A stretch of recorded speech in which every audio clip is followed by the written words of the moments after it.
To talk about the issues in prevention and control of the kidney diseases, we have with us Professor Ajit Huilgold, and to chair this important session, we have with Bharat Chaparwal from Indore. I like to say a few words about both of them.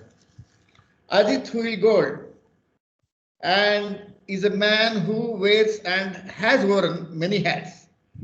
Pioneer in kidney transplant surgeon, hypnotist, cricket commentator, and wildlife photographer.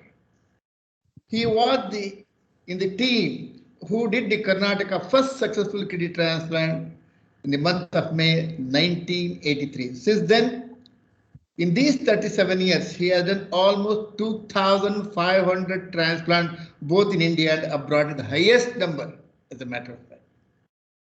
And in addition to that, he has also established transplant programs in Jalandhar, other parts of India, Dhaka in Bangladesh, Uganda, Ethiopia, and African countries.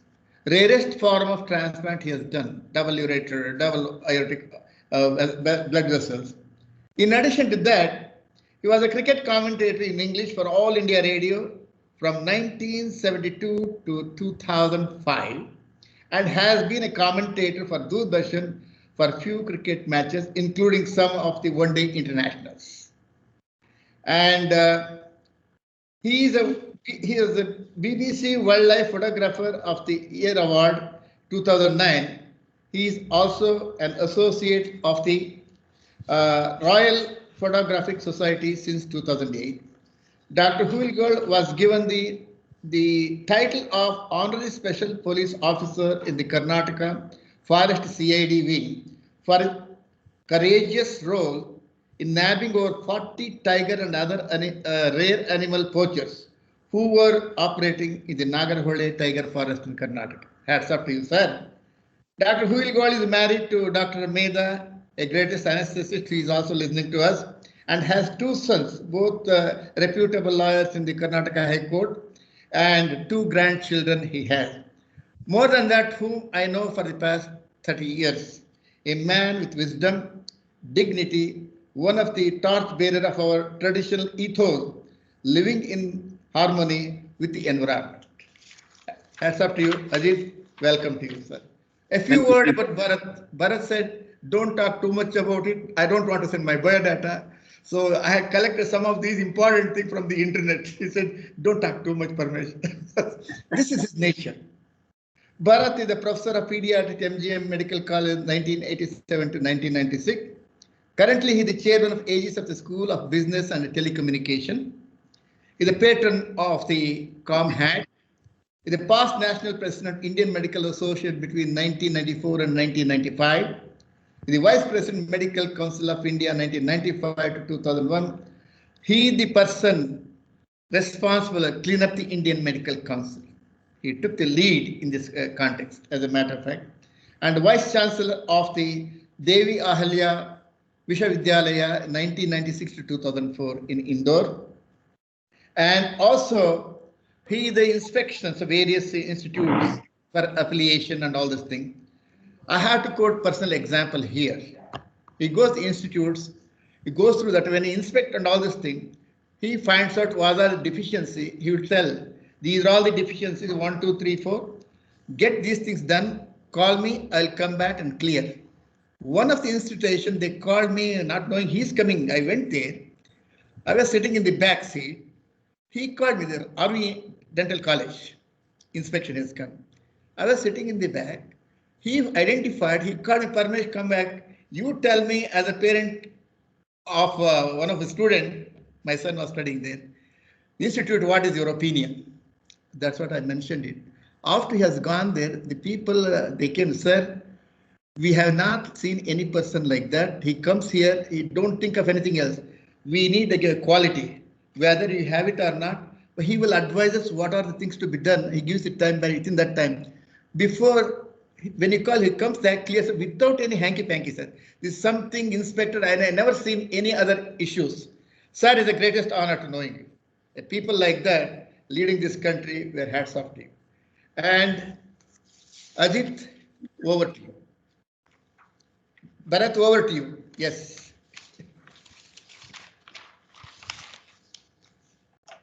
Thank you so much. How did you find out all these?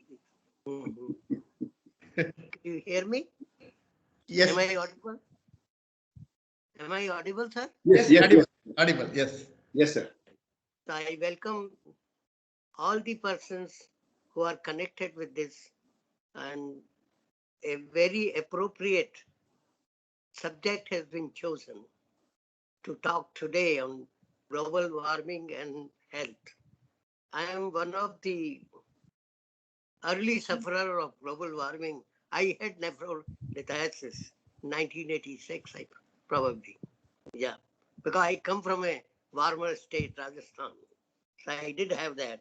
So it will be my pleasure to go through whole thing, and as already told for Dr. Ajit, my hats off to him for his work, and his kind words today will make us more wiser.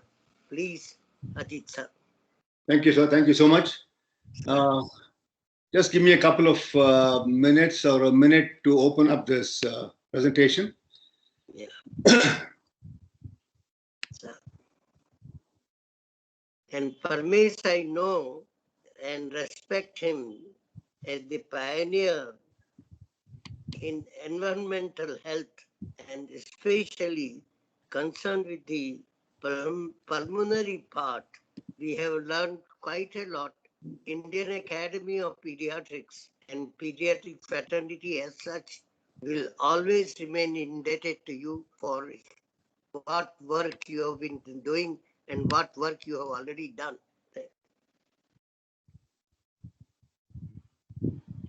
Can you see that, sir? Yeah, now, impact of environment. Yes, sir. Good morning, good afternoon, good evening, depending on which part of the world you're joining this seminar from. And before I start speaking on this topic, let me first say what a huge, huge honor this is. And I must thank Dr. Parmesh, who invited me to give this talk. I must also now place on record my deep sense of gratitude to Dr. Parmesh. When I was just 31 years old, he saw a spark in me, which I didn't know existed. He saw that spark in me and he said, I want you to be a transplant surgeon. That was way back in 1982. And in 1983, I was part of the team that did Karnataka's first successful transplant. And since then, I've gone on to do 2,500 plus transplants, all in the private sector. But all that started with Dr. Parmesh, and I must place on record my deep sense of gratitude to Dr. Parmesh for having made this possible. Thank you very much, sir. Now, I understand that there are a number of people attending this seminar who are not medical doctors, and therefore I'm going to beg the indulgence of my medical doctor friends, because I want to spend just a few minutes on the anatomy and on the function of the kidney for those who are not medical doctors. So with that in mind, may I now start my talk on the impact of environment and climate change on kidney diseases and whether it's possible to prevent and control them. I think most of us are now familiar with this, that there are two kidneys, each the size of one's fist, and one on either side of the vertebral column, deep inside the abdominal cavity. There are two tubes called the ureters that convey the urine that is produced in these kidneys down to the bladder. You will also notice blood vessels entering and leaving the kidney. It might interest you to know that 25% of the cardiac output, that means 25% of the blood that is pumped out by the heart every minute, goes to the kidneys. 25% goes to the brain, about 20% goes to the liver. So these three organs are supplied about 70% of the blood that is pumped out by the heart every minute, and 30% goes to all the rest of it, the upper limbs, the lower limbs, and all the other organs. So it just shows you how important the kidney is in maintaining the internal environment of our body, or the milieu interior as it's called. So this is about the anatomy of the kidney. It might also interest you to know that 1 in about 1,000 is born with just one kidney. What led philosophers to wax eloquent about the function of the kidneys? Homer Smith, American physiologist and philosopher, went on to say, the kidneys make the stuff of philosophy itself. Now, we all know that the kidneys make urine, but kidneys making stuff of philosophy, that sounds a bit far-fetched. But let me tell you the experience of one of my colleagues. He was a fresh graduate or postgraduate trying to do his DM in nephrology. That is, after the MBBS, after his MD, he was doing his DM nephrology. He had joined the Christian Medical College as a young student. And within the first few days, he saw this huge group of people, about 100 people, coming with the young boy who had kidney failure. And there was a clamor everywhere, begging the doctor to save this young boy's life and so on. So this young doctor, colleague of mine, he was in a bit of a flutter. So he rang up his chief and said, Chief, I can handle the boy, I think, but to handle 100 people around him, I think I'm finding it impossible. Can you please tell me what I'm supposed to do? So the boss said, ask them whether they are willing to donate 1 bottle of blood. And then ask the next question, I would like one of you to donate a kidney and see what happens. So my colleague went outside and said, I would like you to donate a bottle of blood. Out of the 190 disappeared. Only 10 remained. Then he asked the next question, would one of you like to donate a kidney? 8 disappeared. There were just 2 people left, the father and the mother of the boy. And the father, of course, tried to wriggle out of the situation by saying, I'm the sole breadwinner, and what will happen if I'm not able to work, and if the kidney donation affects my work and so on. So he reluctantly sort of moved away. Whereas the mother said, doctor, if it can help, take both my kidneys and give them to my son. So that will show you, that itself, I think, is an indicator of how kidneys make the stuff of philosophy itself. There's another English writer and philosopher around the same time who said that kidneys do their work of regulation with such a miraculous, such a positively divine precision, with such knowledge and wisdom. So what is it that the kidney does that has, made philosophers wax eloquent about the function of the kidney? Here, what I've done is I've written the functions on one side, and when functions fail, what can happen? One of the functions is it regulates water content in the body. It maintains a regular amount of water in the body, not too much and not too little. And it's the same whether it's in winter or in summer, or whether we drink too much water or we don't drink too much water. The amount of water present in the body remains the same thanks to the kidney. So if that function fails, there is an accumulation of water within the body, and that can cause swelling in various parts of the body. The kidney also regulates blood pressure. And if that function is lost by kidney failure, the result is a high blood pressure, which can again further damage the kidney. Another important thing is the kidney removes excess circulating insulin. When the pancreas secretes insulin, the insulin that is used is of course used. What is remaining has to be removed from the body. And that the kidney does. And if that fails, the insulin remains within the body. So a person who is a diabetic suddenly finds that his blood sugar is coming under control, because now he doesn't know that there's circulating insulin in the body, which has not been excreted by the kidney.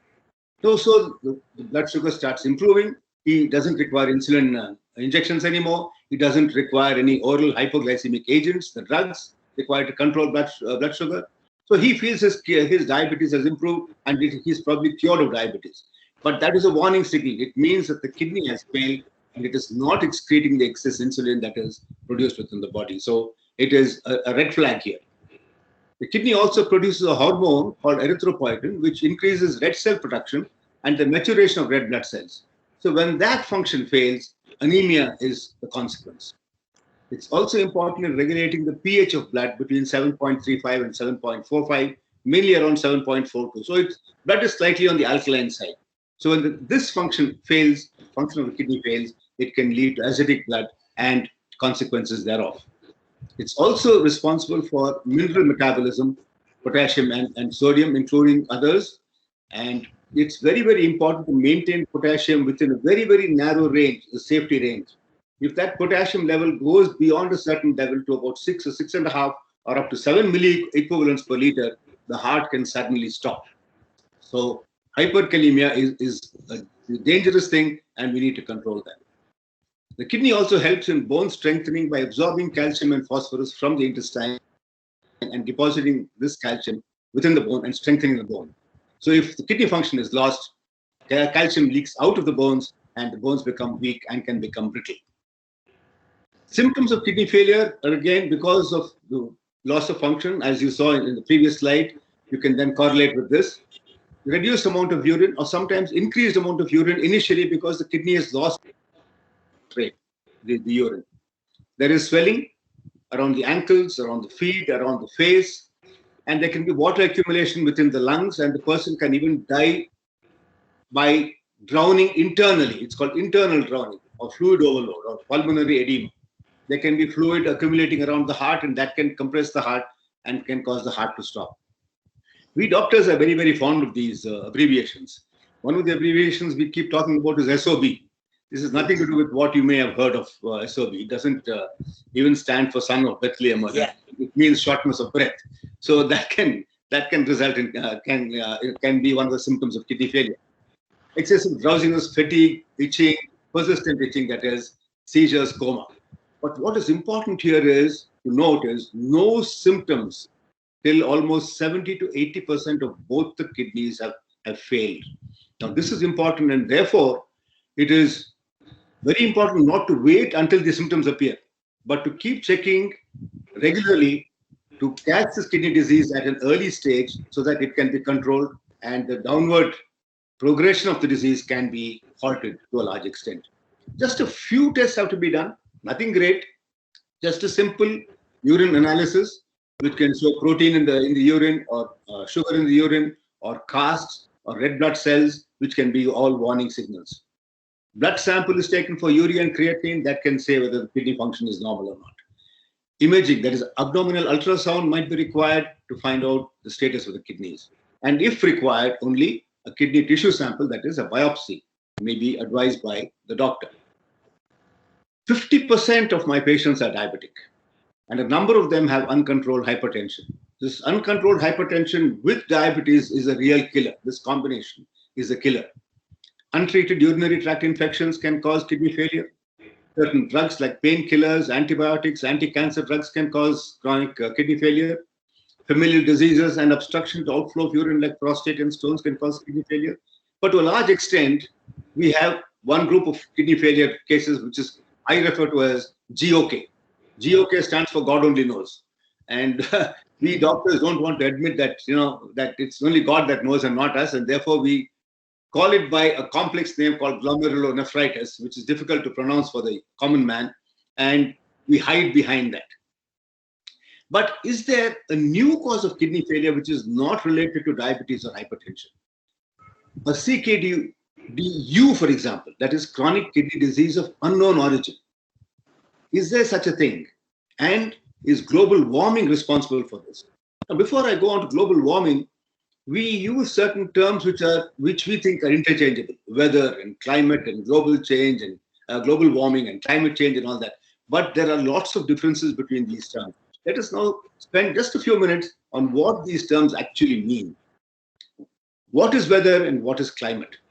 Weather is a local atmospheric condition which occurs for a short period of time, like rainfall or thunderstorm or snow or sleet and so on. Whereas climate is much more, it's a larger phenomenon. It affects the entire area or the entire continent or the entire country and so on. So it is much, much larger than weather, which is a localized condition.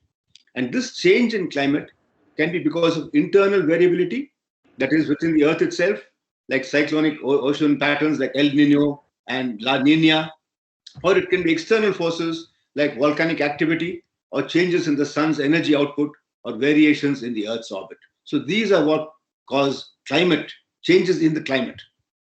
Global warming is a long-term heating of the earth's climate, and mainly due to human activities in the last 150 years, fossil fuel burning mainly, which increases heat trapping, greenhouse gas levels.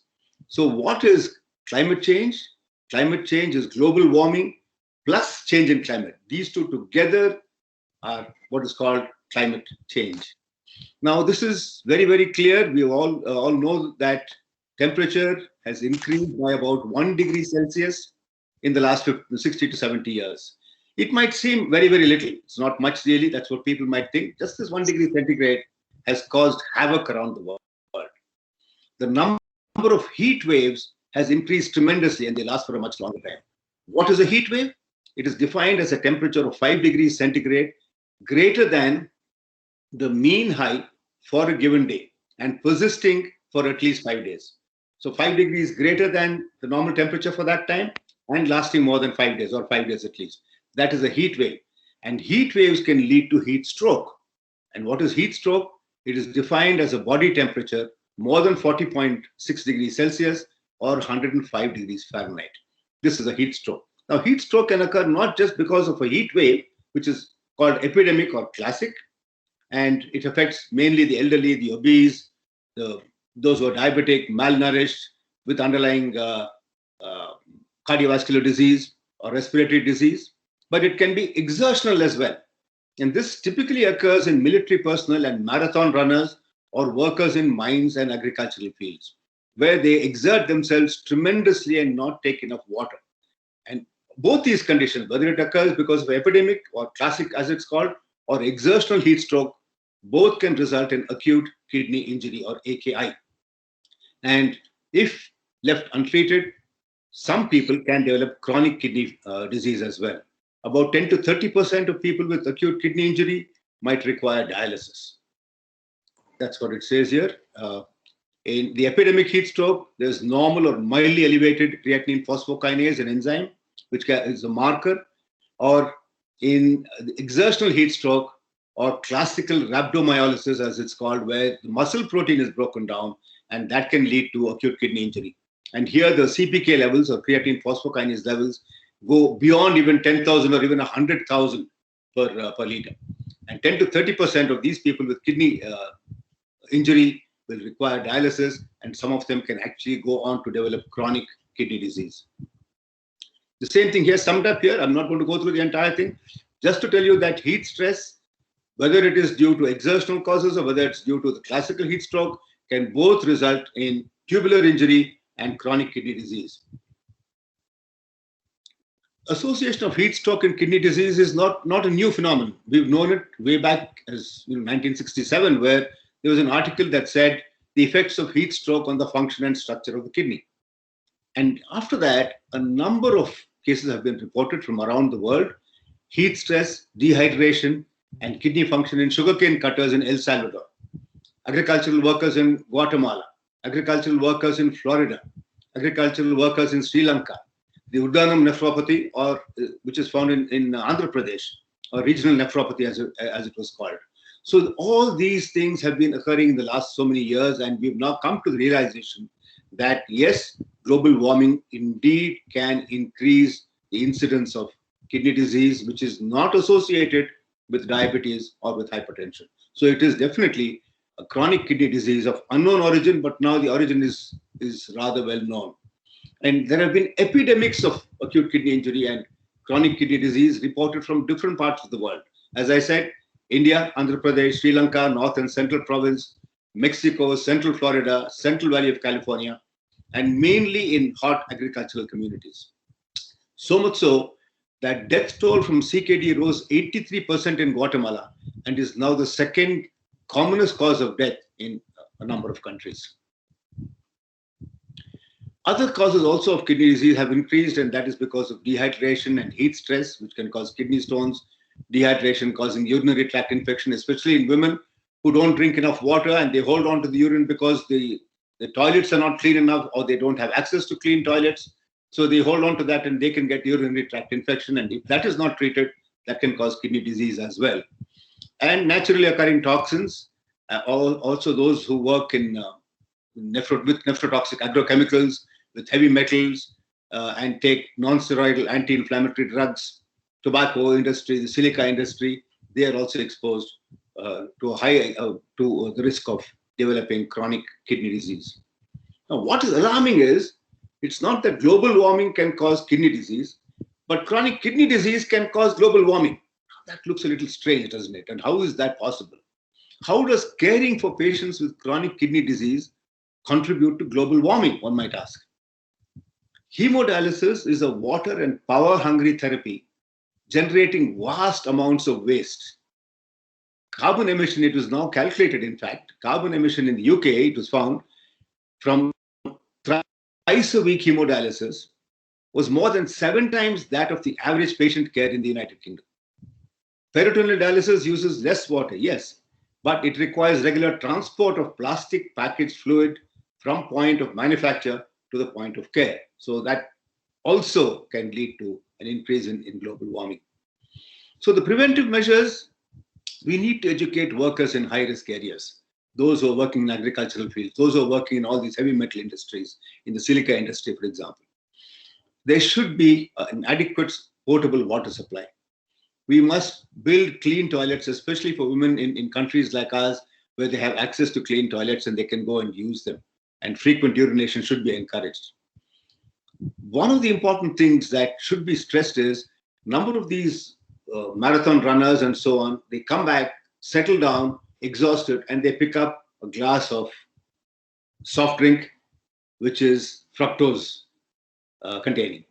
And this can by itself damage the kidney. Fructose itself has a damaging effect on the kidney, and it can release vasopressin, which also can cause damage to the kidney. So one thing that people should be told is, if you're tired, if you've been a marathon runner, you exerted yourself excessively, please do not reach for that soft drink which contains fructose. That can be deadly. And in times of heat waves, people should be advised to stay indoors and hydrate themselves well. Now, realizing that heat waves can cause heat strokes, and these can give rise to a rise in kidney failure and kidney disease, certain measures have been employed in a number of countries. In Australia, for example, to prevent or minimize the damage to the environment caused by dialysis, they have installed HDRO reject water capture and reuse infrastructure, or installation of a solar power system on the home hemodialysis units. And this has resulted in a tremendous amount of savings, not just in dollar terms, but in terms of the power consumed and therefore global warming effect. In the UK too, installation of RO reject water capture, installation of baling machines to compact cardboard and plastic waste, improved recycling and diversion of waste from clinical to domestic waste, all that has resulted in annual savings of a number of thousands and millions of liters of water. It's also resulted in annual savings of several tons of carbon dioxide equivalent, and saving of and also in minimizing the effect on global warming. Italy as well, they've done the same. They've now started employing various measures to try and reduce the impact on the environment. The UK Green Nephrology Program was initiated a number of years ago, and the same thing summarized here. It has resulted in huge savings in pound terms, as well as in 12 million liters of water, 84 tons of carbon dioxide. This is just from one unit alone, and carbon dioxide equivalents of 84 tons. Not just in the government center, but even private dialysis centers like Fresenius Medical Care have brought about several measures like improvement in electricity, improvement in the water, in recycling water, and all that, and then have also have mentioned in their reports a huge saving in terms of water used, in terms of electricity use, and therefore their impact on global warming and on the environment. One of the possible solutions is, rather than sending patients who've got end-stage renal disease for dialysis, which can result, like I said, in global warming and in environmental damage, can we now send more patients towards a kidney transplant, which has far less impact on the environment? But the problem is we don't have enough donors. So what can be the solution to this? We need to look at the future. Some of them are already present, which we can use, but what does the future hold? One of the ways we can get organs on a ready basis is xenotransplant. That is from various animals. And the pig comes to mind straight away because the size is almost the same. And if these are genetically modified, we can get kidneys from pigs, and we need not even use a large amount of immunosuppression as well. That could be one answer. Second could be cloning of kidneys. Now, these are all experimental at present, but there is a lot of work going on, and it shouldn't surprise anybody when a sudden announcement is made saying that yes, cloning of kidneys is possible and we can now straight away start doing kidney transplant, and we don't have to rely on living donors, because living donors, we are subjecting them to the risk of surgery purely for someone else's benefit. So cloning of kidneys could be one way of out of this. Kidneys from stem cells, that's another experimental research work going on, and that again could spring a surprise anytime soon, and we might be able to get kidneys from stem cells. 3D printing of kidneys has been tried based on a scaffolding, and kidney cells can be grown on them. So this could be again one more answer. It's not just one, but we could have several sources of kidneys, all from different parts, from stem cells or cloning or 3D printing or even from animals. And that could solve to a large extent, if not totally eliminate, the need for taking kidneys from living donors. So if one is willing to project our current state of knowledge 30 years into the future, we think that clinical kidney transplantation will have evolved into a field not defined by issues of supply and demand for transplantable organs, or by the policy debates around issues of geography and equity, and limited by the constraints of immunology and immunosuppression. Instead, transplantation and the therapy of kidney diseases will be a field of organ repair and regeneration or manufacture that will be widely available and widely applied. And this is where doctors can come in here, because doctors are people of some standing in society. People will listen to us. Governments will listen to us, especially if we go as a uniform, as a body together and say, this is what is happening. This is the damage done because of environmental damage, which again, governments can control to a large extent. And we can do our bit by reusing water, by reusing the artificial kidneys required for dialysis, and generating less waste. So I think we play a major role here, and we need to take up this responsibility and approach various government agencies.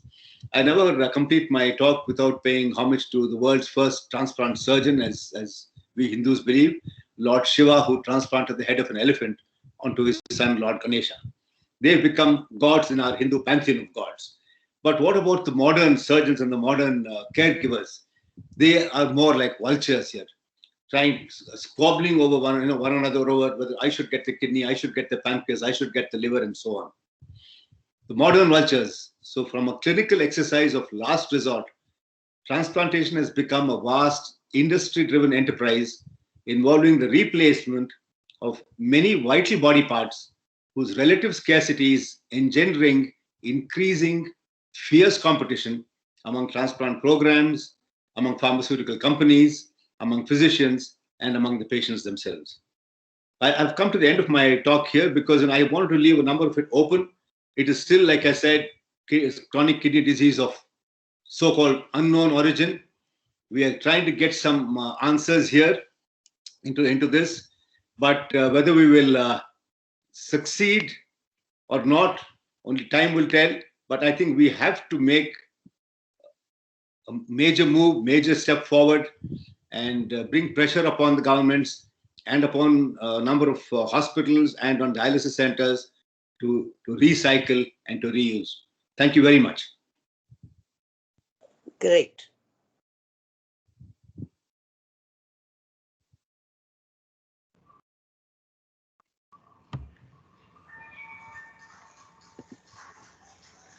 So thank you very much, Bharat. Over to the chairman. Yes, sir. Bharat. Okay. This is a talk which has made my day.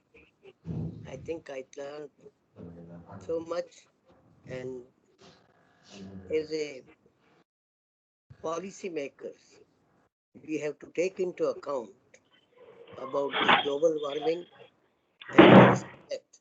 And reverse is also true, as told by Dr. Ajit, that even dialysis and other things can be the cause of global warming.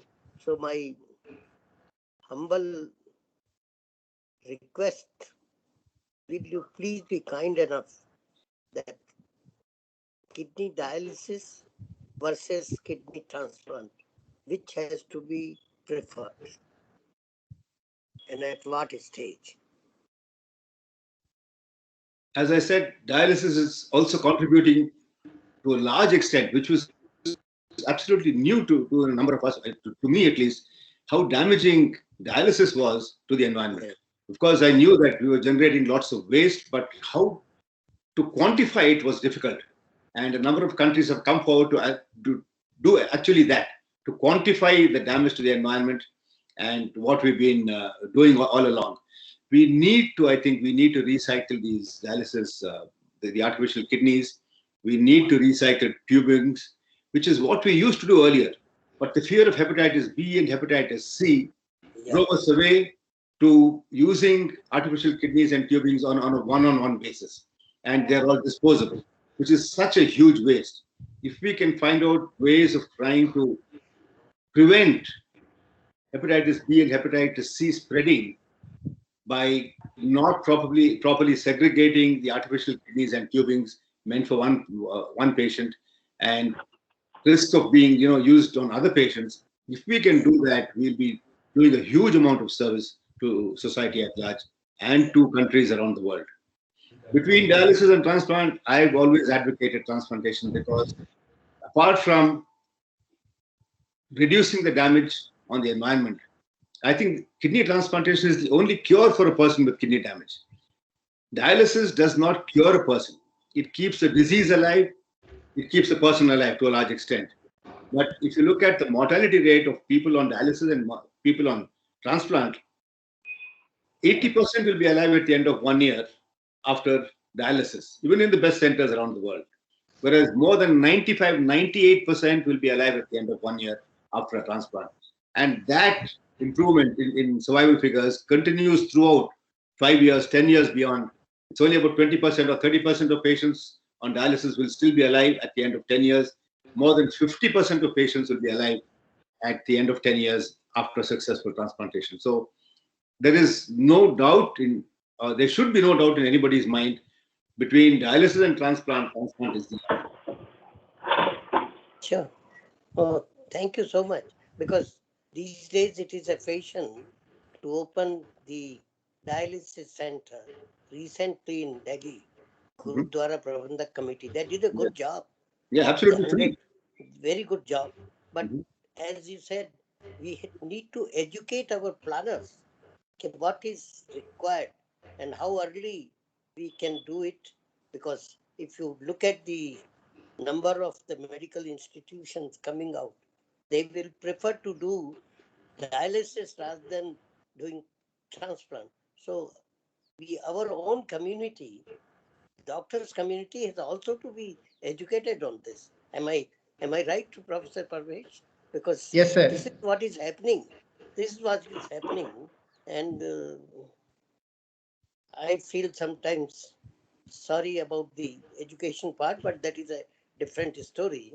But here is an example where you can save human life, national economy, and overall the climate change, the greenhouse gas effect.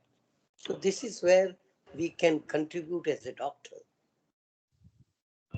Any other question from it? If I might speak up, I'm sorry, out of turn, is the reason why hospitals prefer dialysis over transplant is because of the laws that we have governing transplantation and the severe restrictions we have on who can donate and then who cannot donate.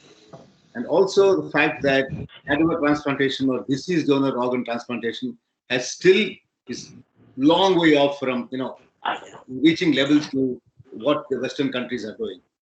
Sure. Organs from deceased donors just at present, and we still have a very, very long way to go. So, like I said, if we can get kidneys from non-humans, from animals and from stem cells and so on, that will then address the issue, and therefore more and more hospitals will come forward to do transplantation. And what about the stem cell? What about the stem cell? How much is the progress, the stem cell kidney? I think number of these centers would prefer to remain secretive and not come out totally unless they have concrete proof that this is going to work.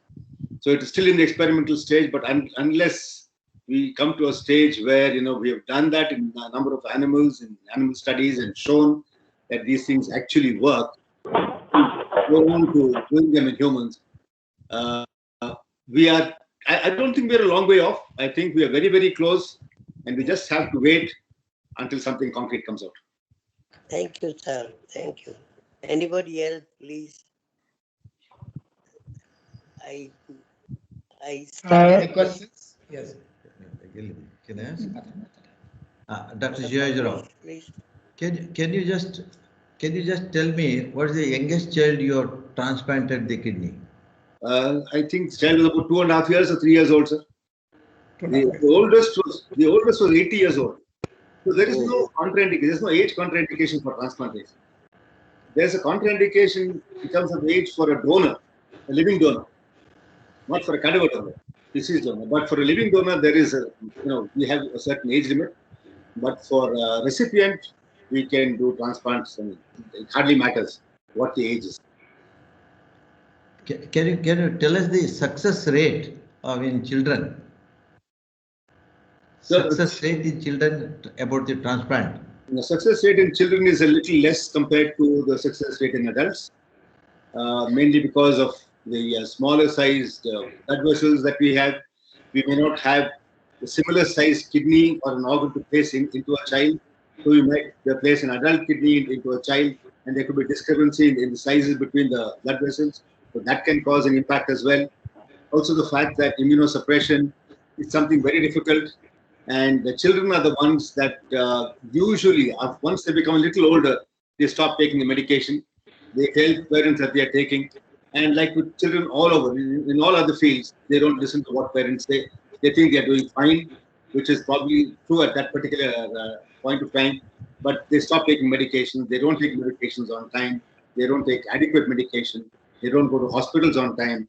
So a number of these factors add to the fact that children don't do as well, but still, I think the results between dialysis and transplantation, there is no way you can compare the two. Transplantation, obviously, is the only way you can cure a person with chronic kidney disease. So this is Dr. Jayoji Rao who asked the question. Yes, sir. He is the past president of the national president of COMHAD, and is currently the chief advisor and the coordinator of the program. Wonderful knowing you, sir. I'm Srinivasan. Can I ask a question? Yes, sir, please. Yeah, Ajit, you are a cricket fan, and yes, next month is IPL, and IPL is played at 4 p.m. in the afternoon in the height of summer. Will it have any impact on those players? I beg your pardon, sir. IPL, whether it has an impact on the players?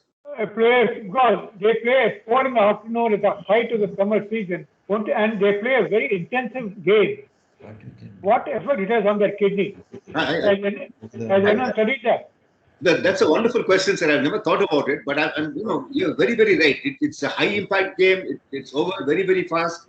The intensity is very, very high, and they play in atmosphere like in India and so on, where it is really hot.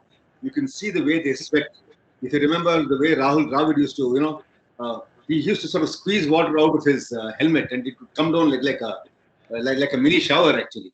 Yeah. So yes, they do sweat a lot, and I hope that they are hydrating themselves well, and the sports, the doctors that are dealing with this are telling them not to rehydrate themselves with fructose-containing soft drinks. Yeah, I think you should probably talk to them, because I'm not sure. I'll give an example.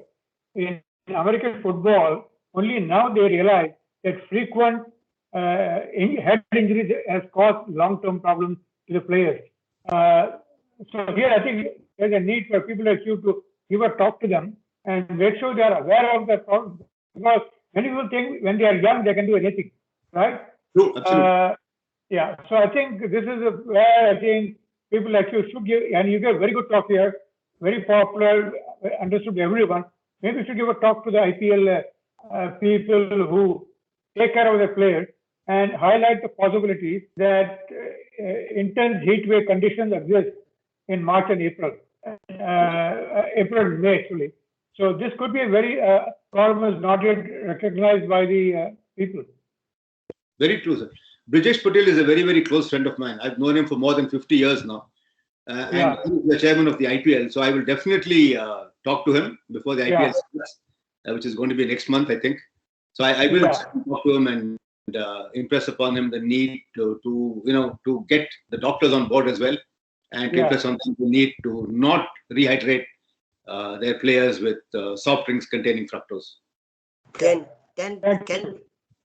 dressing room fridge off this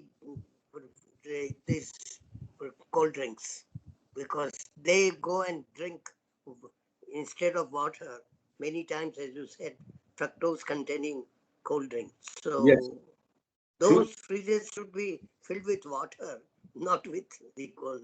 Because I am also connected slightly with cricket, so I don't know about it, and especially dressing room. So they might require, rather than just plain water, because that's going to produce a lot of dilution and electrolyte dilution as well. Yes. But I think they should have some sort of electrolytes in the water, but definitely not fructose containing soft drinks. I think that is important. Sure. Okay. Will coconut water will be all right? I would think that's ideal actually. I think we need to go back to what our ancestors used to drink and what a number of us still do, especially in the south. In the north, you find, I think it's very difficult to get coconut water, especially in Delhi and so on. I haven't seen anybody selling coconut. Maybe it's changed now. It is changed. It's changed. It is changed. Okay. At least in central India where I live, it is a good change. One question regarding this water, mineral water, RO water, ozone water. A lot of things have now come up for just simple drinking water. And there was recently some news, RO water is not good for health. Could you please comment? I think that is very much relevant to most of us. I'm not sure about RO water not being good for health, but what happens with RO water is, 80% of the water is wasted. And unless you're going to use that water for something else, let's say you have a large garden or something, or you have fields where you can supply the water to those things, or, use that water for washing your car or whatever, again, which is also wasteful, I would think. RO water, I think, is something that should be banned. If you remember, a number of years ago in California, when there was a severe shortage of power outages were rather common. They still are sometimes in California. And Arnold Schwarzenegger was the governor. He made sure that LED TVs were banned in California. The LED TVs, not LED, sorry, the LCD TVs and plasma TVs were banned because they are high energy users, not the LED ones. So that if we can do something like that, saying that, we are going to ban the manufacture and sale of RO water for domestic purposes, I think that will go a long way in preventing this huge amount of waste. We cannot afford to waste water at all. And to have all this in everyone's house, nobody seems to realize the amount of water that is sort of just going down the drain. You don't see it because it's all connected underneath, under the sink, and nobody sees that. So that's a huge waste.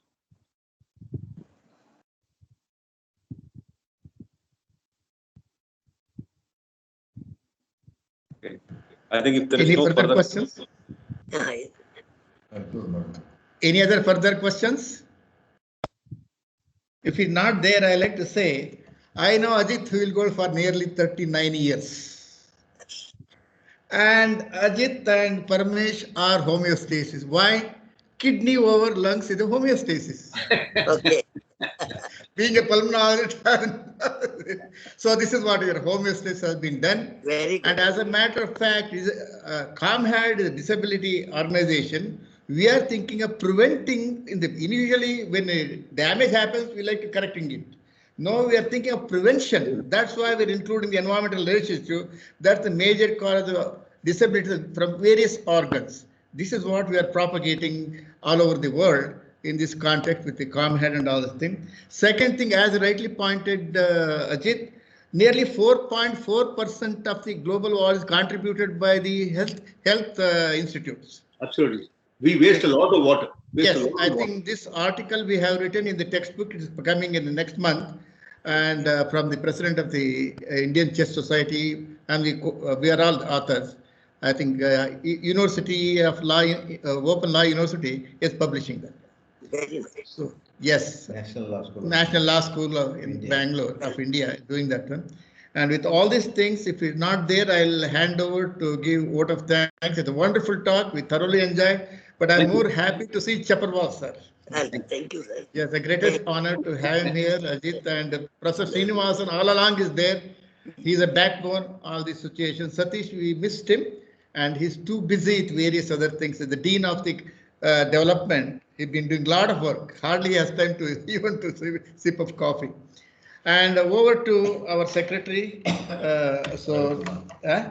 Ravi Kumar, to give vote of thanks. Thank you. Hi, good evening, everyone. On behalf of Daivicha Center for Environmental Change, ComHAD India, and also Indian Institute of Science, I would like to thank Dr. Chaparwal, our chairman today, for honoring this session and actively participating in the discussion. I would also like to thank the speaker, Dr. Ajit Holigol, for such a nice summary. And we are very grateful, sir, for demonstrating your knowledge in the field of kidney disorders and also simplifying this concept. And thank you for your time and also your presentation. Also, I would like to thank all the audience members, esteemed members of Indian Institute of Science and Daivicha Center for actively engaging and attending this webinar on the World Kidney Disease Day. Thank you, everyone. With this, I think we'll bring a close to this webinar. I'm sure we can invite Dr. Ajit Holigol for many other talks, including how to save the animals now. I think that is also an important topic. I did not, reading your CV is very exciting, sir. I think we can have more webinars from your CV. Very nice. Thank you. Thank you very much, sir. Thank you, sir. Thank you, everyone. Thank you. Thank you. Thank you. Okay, thank you. Thank you. Yeah.